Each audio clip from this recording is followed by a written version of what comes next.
From Seattle, this is the news.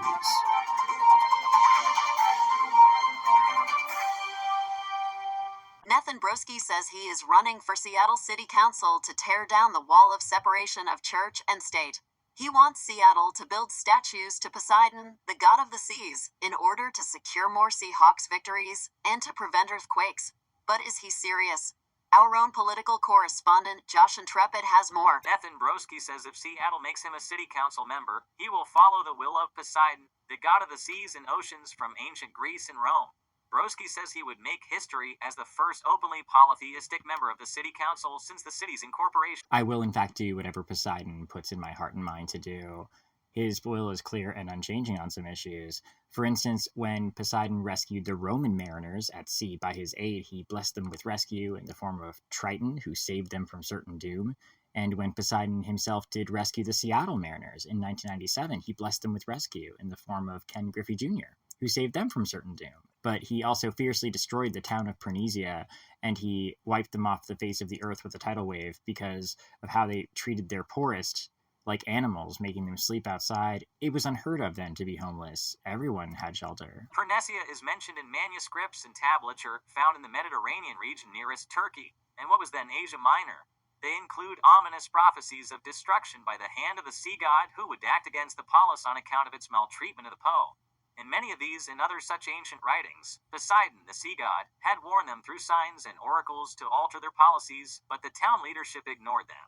Pernesia's ruins were located in 1912 off the coastal region of Cyprus, and the ruins, located under a large bay near the isthmus of the coastal region, are consistent with those that have been destroyed by tidal typhoons. And so I propose that we make Seattle a place that's very welcoming to Neptune. It's very much his patron city, and I think that's evidenced by so many things here that are named after him, and that's how we can avoid a fate like Pernesia. The dates from researchers and archaeologists are consistently between 250 to 257 BC for the date of the destruction of the town, a fate Broski wishes Seattle to avoid. Broski says he is the only candidate pledged to follow the will of Neptune, the god of the sea. Seattle is a city that boasts proudly about its tolerant and welcoming attitude toward people of all religious beliefs, and of no religious beliefs. But almost all of those who call themselves religious are monotheist, and believe in one god or higher power. Is Seattle ready for a city council member who believes in many gods and goddesses that the majority of people today consider mythical? I don't think it's crazy at all to go into public office following the will of Poseidon. I know where Poseidon stands. It's consistent and clear. And crazy as opposed to what? Falsely stated principles, malleable, dependent upon polling numbers and popularity contests, or how much money I get donated from somebody or some corporation and how big their check is when they hand it to me, or what corporation wants a zoning permit and what homes do we have to demolish and parks we have to destroy in order to give it to them.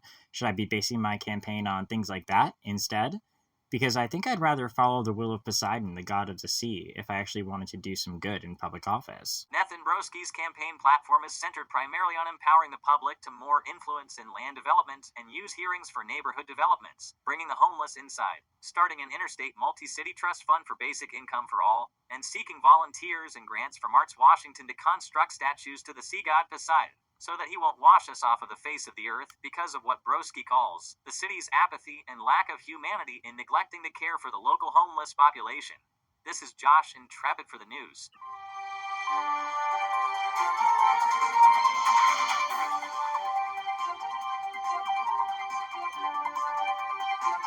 Seattle News.